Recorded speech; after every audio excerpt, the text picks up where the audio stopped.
Hello, Andy here, and welcome back to another Speedpaint. Today we are I almost screwed up my words. We are here today with a Speedpaint. I've already said that. I'm brilliant.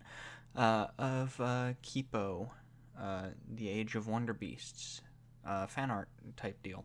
So let's just jump right into this before I trip over my tongue anymore during the intro.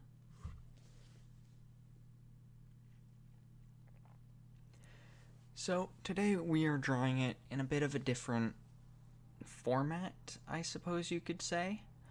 Aside from, well, I suppose by format I really just mean the dimensions of the canvas. I kind of went with the standard desktop background stuff. So this will be available on my DeviantArt link in the description if you wanted to get this for a background if you are a fan of Kipo. If you haven't seen this, this might be small spoilers. I'll keep it to a very, very minimum.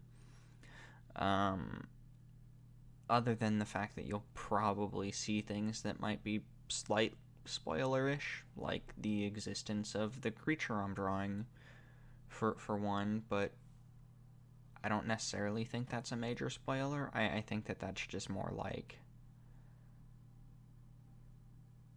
it exists, and they mention it exists, but haven't shown you what it looks like, and then it's here. So I don't think that's that big of a spoiler. Anyways, what this creature is a Mega Jaguar. You know, like if you've seen the show, the Mega Dogs or Mega Rabbits, I think. I'm not gonna lie. There's like a Mega Monkey 2, I think. Basically, it's a ginormous creature that towers over what a normal human would be. So this image isn't necessarily proportionate because I was working with like 1920 by like 1080, I think, pixels. And a 600 DPI, which I could have upped it to 1200 to give myself more room, which in hindsight I really should have. But it's not quite, the scale isn't quite portrayed as well as what it could be in this particular design, because I did want it to be a desktop background, so I just went safe with, I just played it safe with the dimensions, so it could be used for a lot of different backgrounds. I'm not sure whether this was the best of choice or not, but anyways, I did it. So at some point throughout this, I had to stop and go to work, and then came back, and right about there, actually right now where I'm changing some things, to where I realized there's a few things that look wrong with this drawing that I went and changed. Part of it was the head shape, another part of it was the hair at the top, and then also its rear, which needed to be changed. There were some flaws. I'm not an expert at drawing animals. The funny thing is with this, when I was looking for photo references of the Mega Jaguar, there's like one picture that was a fan art, not even like a clip from the show. And yeah, that was it. That was all I could find on Google. I could have just went to the show and paused it, but which might have been a better idea, but instead I was looking up photo references of jaguars and had to figure out how I would add in an extra leg on the body and make it look normal. I think I did a decent job at it. Once again, you saw me changing the head right there of the jaguar, and now we're kind of adding in Kipo.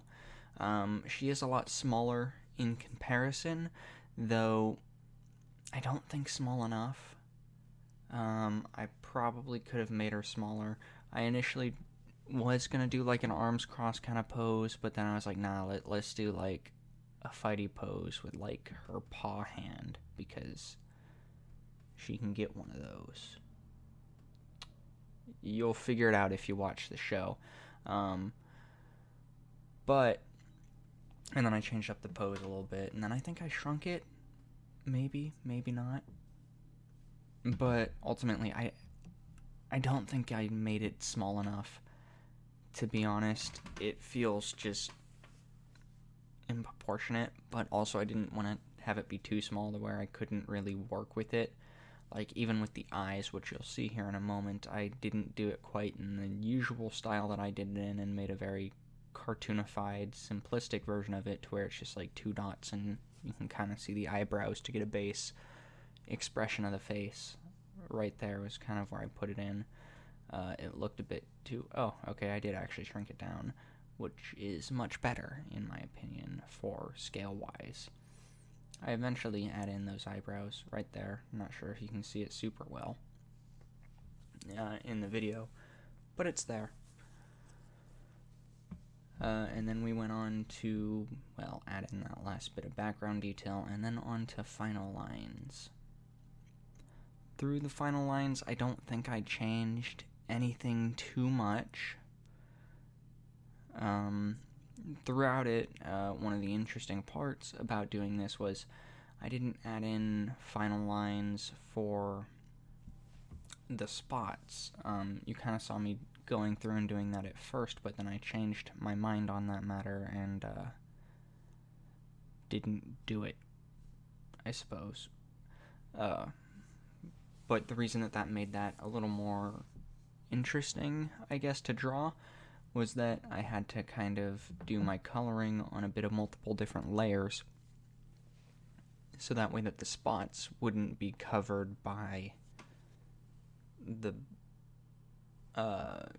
just so that way I can see what the spots looked like in my rough drawing version of it and be able to accurately relay that to the colored version. I don't know if that made sense. You'll kind of see what I'm doing in the Speedpaint in just a few moments, probably. As soon as I finish up coloring this thing. Or not coloring, doing the final lines. And adding in a minor detail on Kipo's shirt that I realized I forgot about right here. So I went in and added in all of those tiny little details, and by tiny I mean fairly large details. It's not like texturing or anything like that. That would be not very noticeable. It's obviously noticeable, so tiny is a bad word. But all of those spots, and then getting that stuff and doing it differently on the background. On the background, is that? Now I'm getting too lost in what I'm saying. I don't even know what I'm saying anymore. Yeah, but basically, I did the spots first. That's all that matters. That's really the important part I'm trying to relay and failing miserably at doing so. Then we moved on to Kipo, and that there was fairly simple. The hardest part was that little detail on the shirt, just because it's so small, but it's also kind of hard to notice anyways. After Kipo was done, we moved on to like this fog type thing, and I kind of wanted the fog to be in the background and a little bit rolling around the Mega Jaguar,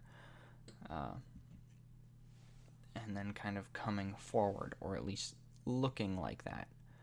I'm not entirely sure how well I managed to achieve this, but I think I did a decent job. I guess let me know what you think about the fog effect. I could have looked up some tutorials on how to do that, which might be a good idea in the future, because I still don't know if I'm any good at it. But yeah, after that it was just on to shading, I think, which fairly simple. Just popping in the colors where I think they're supposed to go. That's basically shading 101. But yeah, this is getting pretty close to finished here, I think. Anything else interesting that I did? When I was drawing Kipo, I kind of made sure that her shadow looked as if there was some depth to it, if that makes sense. Like, the shadow is being cast over something on a different physical level to just kind of add some depth to the drawing. But yeah, that's really it. That's all I have to talk about. So yeah, thanks for watching. I will see you in the next video I make. Bye.